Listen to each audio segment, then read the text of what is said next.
आपका हम विचार श्रीमती रीता चौरसिया जी, आप बताएं क्या आपके द्वारा कैसे कैसे और क्या किया जा सकता है जिससे और बढ़िया से हमारा कलश यात्रा चले और लोगों को लगे कि महामाया के आशीर्वाद से हम कुछ कर कर आशीर्वाद प्राप्त कर सकते हैं। विशेष चीज़ें आप हमको सूक्ष्म रूप से बताएंगी। जय माता दी। संसूल सच्चे दरबार की जय माता दी।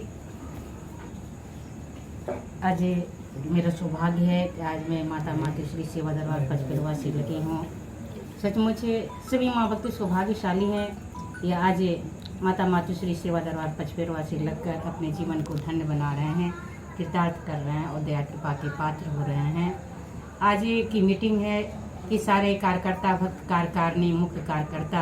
की मीटिंग यहाँ बैठाई गई है और इस मीटिंग में हम लोग उपस्थित हुए हैं। यहाँ जो कार्यक्रम होता है, कोई भी कार्यक्रम होता है तो उसमें मीटिंग के द्वारा हम सभी माँ भक्त को अवगत कराया जाता है कि हमें क्या करना चाहिए, किस तरह से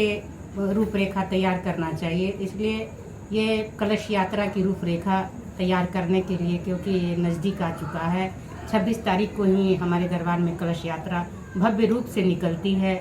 और उस कलश यात्रा में हम सभी माँ भक्त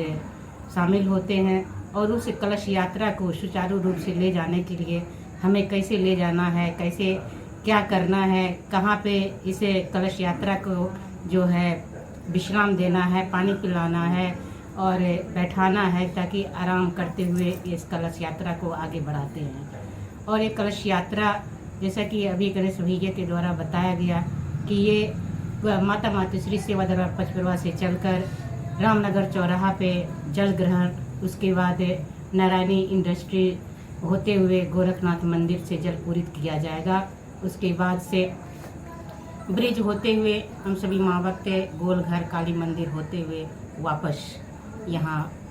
पर उपस्थित होंगे पचपेरवा दरबार में। और ये रूपरेखा में हम सभी माँ भक्त जो है अच्छी तरह से निभाएंगे, जिसकी जो ड्यूटी जहाँ लगी हुई है अपने ड्यूटी पे तैनात रहेंगे। और मैं सभी माँ भक्त को ये कहना चाहूँगी कि जो भी कार्यकर्ता भक्त है, मुख्य कार्यकर्ता भक्त है, कार्यकारिणी है, जिसकी जहाँ ड्यूटी लगी है अपनी ड्यूटी को यहाँ आकर एक दिन पहले आकर आप देखें कि आपकी ड्यूटी कहाँ लगी है और उस ड्यूटी में समय से पहले यहाँ उपस्थित होकर उस ड्यूटी में शामिल हों और अपनी जिम्मेदारी को अच्छी प्रकार से निभाते हुए दरबार के कार्यक्रम में भाग लें और दया कृपा के पात्र हों। क्योंकि जब ये जगदम्बा का कार्यक्रम है और ये जगदम्बा का ये कलश यात्रा निकलती है और हम सभी माँ भक्त जगदम्बा के कार्यक्रम में भाग लेते हैं, जब हम जगदम्बा के लिए अच्छा सोचते हैं तो जगदम्बा भी हमारे अधूरे बिगड़े कार्य पूर्ण करने के लिए स्वयं खड़ी रहती हैं, ऐसा मेरा विश्वास है। इसलिए हम सभी माँ भक्तों को इस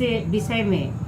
अच्छी प्रकार से जानने की आवश्यकता है और इस पर चलने की आवश्यकता है और इस कार्यक्रम में भाग लेने की आवश्यकता है। और एक दिन पूर्व, कलश यात्रा के एक दिन पूर्व यहाँ भव्य पूजन होता है मध्य रात्रि को, और वो विशेष रूप से ये पूजन होता है और उस पूजन में हम सभी माँ भक्त शामिल होते हैं व्रत रहकर, ताकि ये महामाया के आगमन पे हम लोग स्वागत के लिए व्रत रहकर उसे पूजन में शामिल होते हैं और दया कृपा के पात्र होते हैं। और मैं सभी से ये कहना चाहूँगी, सचमुच हम सभी माँ भक्त सौभाग्यशाली हैं, भाग्यशाली हैं कि ऐसे पूजन में हम सभी माँ भक्त यहाँ उपस्थित होते हैं, व्रत रहकर उस पूजन में भाग लेते हैं और दया कृपा के पात्र होते हैं। और उस दिन जो है कोहरे के पत्ते का साग और भात का भंडारा होता है, उसमें माँ भक्त